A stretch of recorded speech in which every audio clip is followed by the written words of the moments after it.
तो कैसे हो। आज मैं आपको बता रही हूँ वाच्य कि वाच्य किसे कहते हैं और वाच्य क्या होता है। छोटा सा वीडियो है, आपको अभी समझ में आ जाएगा।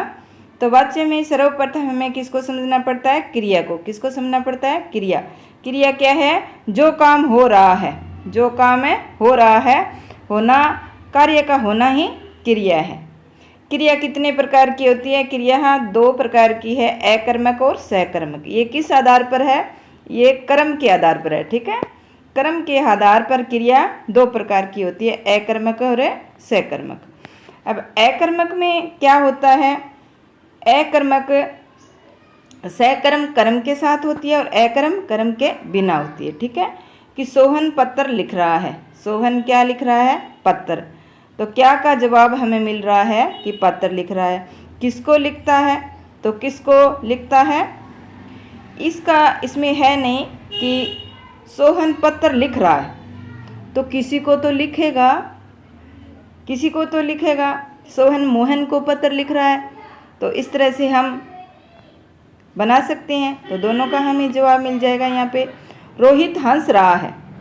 रोहित क्या कर रहा है? हंस रहा है। तो रोहित क्या हंस रहा है? यहाँ क्या का कोई जवाब हमें नहीं मिल रहा। तो ये क्रिया क्या हो गई? अकर्मक। ये क्रिया सकर्मक नहीं है, अकर्मक है। क्या है? अकर्मक। यानी क्या का जवाब निर्जीव प्राणी ही मिलेगा हमें। ठीक है, अगर सजीव हो तो समझ लो आप गलत हैं। ठीक है, कर्ता। अब वाच्य में क्या पहचानना पड़ता है? क्रिया और कर्ता को पहचानना है। कर्ता क्रिया को करने वाला। कर्ता कौन है? क्रिया को करने वाला। अब देखते हैं वाच्य के भेद। वाच्य के भेद है बच्चों, कर्तृवाच्य और अकर्तृवाच्य। वाच्य के दो भेद माने जाते हैं। पहला है कर्तृवाच्य, दूसरा है अकर्तृवाच्य। अकर्तृवाच्य को भी दो भागों में बांट दिया जाता है। इसमें कर्मवाच्य होता है, दूसरा भाववाच्य होता है। ठीक है, पहला क्या है? कर्मवाच्य, दूसरा है भाववाच्य। अब हमें यह देखना है कि कर्तृवाच्य कौन सा है। हरीश अखबार पढ़ता है, तो इसमें कर्ता कौन है? हरीश अखबार पढ़ता है, तो क्या कर रहा है?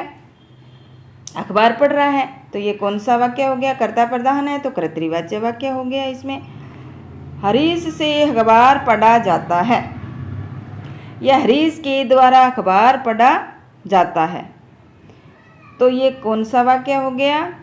क्रमवाच्य। यानी क्रिया इसमें क्या है? सकर्मक।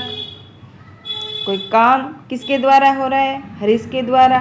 ठीक है, बच्चे बाग में घूम रहे हैं, तो कौन सा वाक्य है? कर्तृवाच्य। कुणाल से बैठा नहीं जाता, बैठा नहीं जाता, तो यहाँ अकर्मक क्रिया का बोध हो रहा है, तो यहाँ कौन सा वाच्य होगा? भाववाच्य। क्यों बैठा नहीं जाता? किसको बैठा नहीं जाता? यानी किसी का ही उत्तर इसमें नहीं मिल रहा है।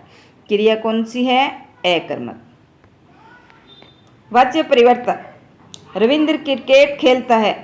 वाच्य परिवर्तन कीजिए। रविंद्र द्वारा क्रिकेट खेला जाता है। रविंद्र द्वारा क्रिकेट खेला जाता है। याद रखना, क्रिया में परिवर्तन नहीं होगा।